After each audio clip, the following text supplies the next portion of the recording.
Hello again, it's Katrina. It's been about a year since I last blogged. It's this time last year I'd been confirmed as a donor, and we were putting dates in the diary for surgery, and I was getting my medical checkups at the London clinic. The process itself was so simple for me, and when I look back on it, I'm surprised at how little of my life it took up. However, I've been really struck with Lara's cause recently. I'm mixed race, and obviously the person that I donated to was also mixed race, and Margot was mixed race as well, which was one of the things that compelled me to sign up. You never really think, I mean, when I look at my genetic makeup, I think that there's no way in the world that somebody else could have a similar genetic makeup to mine. I've got Scottish and Irish and Western and Indian and Malaysian and all sorts of different parts in me, and you just think, well, what use could I be? And the truth is that there's a lot of people out there who do need donors, and I was a 10 out of 10 match for the person that I donated to, which gives them the best fighting chance. And if I can be a donor, then anyone can be a donor. So I want to reassure people really that the process that I went through, I've always been scared of needles, and I've always fainted whenever I was trying to give blood, and you can read some of my blog entries from last year if you want to about some of my apprehensions.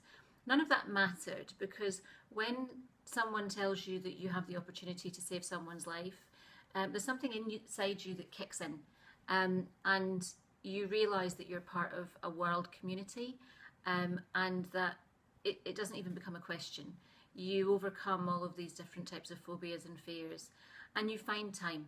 And it doesn't matter what kind of job you do. Personally, at the time, I was doing a lot of major government work in Parliament and in Whitehall, and I was able to find time.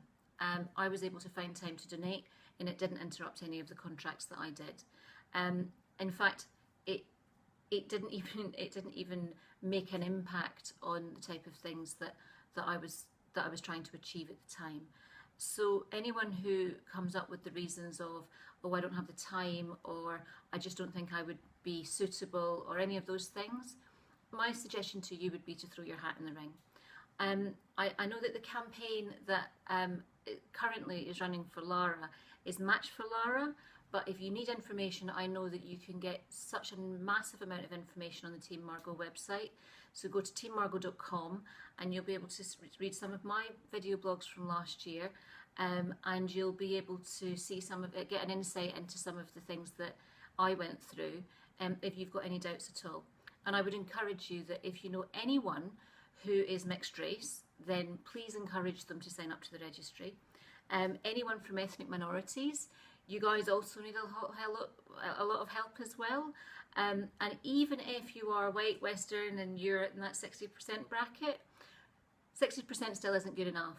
We need to be pulling these percentages up a lot more than that. So please, I encourage you, join up, sign up to the registry, whether it's through Anthony Nolan, whether it's through Delete Blood Cancer, whether it's through any other of the registries in the world.